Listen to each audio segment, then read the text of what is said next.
entre 25 et 45 ans. L'âge où les enfants étaient petits jusqu'à ce qu'ils commencent un petit peu à sortir de la maison. Ben, écoutez, je vais vous dire, la période vraiment la plus extraordinaire de la vie, en tout cas même pour moi, c'est quand même d'avoir des enfants, de les voir grandir, de les élever, de les voir se développer. Ça, c'est merveilleux. Bon, alors je me suis marié assez tard, je me suis marié à 28 ans. Alors on peut dire que c'est entre 28 et 40 ans peut-être, si vous voulez. Pour l'essence même d'une vie de femme, je trouve que la quarantaine est très belle. On se sent plus lumineux à l'intérieur, la maturité commence à poindre son nez. Ah ben c'est quand j'avais 40 ans, c'était quand même le plus bel. Ah ouais, c'était magnifique. Ah ben parce qu'on était dans la fleur de l'âge, on avait déjà l'expérience de la vie, c'était magnifique et puis on fonçait, on allait, on faisait des nuits blanches, on sortait. Puis maintenant, ben, c'est difficile parce que le lendemain, on ne peut plus tant faire les nuits blanches parce qu'on ne tient plus le coup.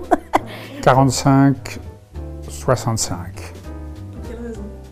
Pour quelle raison? Parce que j'ai commencé à faire beaucoup de montagnes il y a 45 ans, que j'ai gravi bien des sommets, bien des 4000, que je me plaisais dans la neige. Tous les jours sont des grands jours. Chaque décennie a ses plaisirs. Quand on est gamin, jusqu'à 10 ans, après jusqu'à 20 ans, parce qu'on est content, on sort de l'école, on va en apprentissage, on se prend pour un adulte. Et puis après, entre 20 et 30 ans, il y avait le plaisir d'avoir les enfants, mais on n'avait pas non plus au début les fonds nécessaires pour vraiment s'éclater. Puis après, entre 30 et 40, on vient plus mûr, on a la famille, on a les enfants qui grandissent, on a plus d'argent. 40 à 50, c'est une très belle période. 50 à 60, c'est très beau aussi. Après 60 ans, ça devient plus dur. Pourquoi? Il y a quand même un peu les problèmes de santé. Moi, je crois que c'est chaque fois celui qu'on vit. Je suis encore pleine d'espoir pour moi. Alors c'est peut-être un peu naïf parce que c'est vrai que oui, il y a des choses bien sûr que je ne souhaite pas revivre et qui seront jamais plus comme avant. Mais je crois que chaque âge mérite d'être vécu parce que justement on emmagasine cette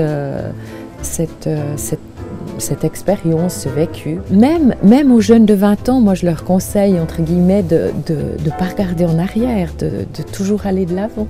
Et moi, je me dis, bon, bien sûr, ces jours, je me dis, oula, 60, c'est vrai, dans 20 ans, oh, mais 20 ans, c'est court, etc. Puis après, voilà, pensons déjà à demain, ou même à tout à l'heure.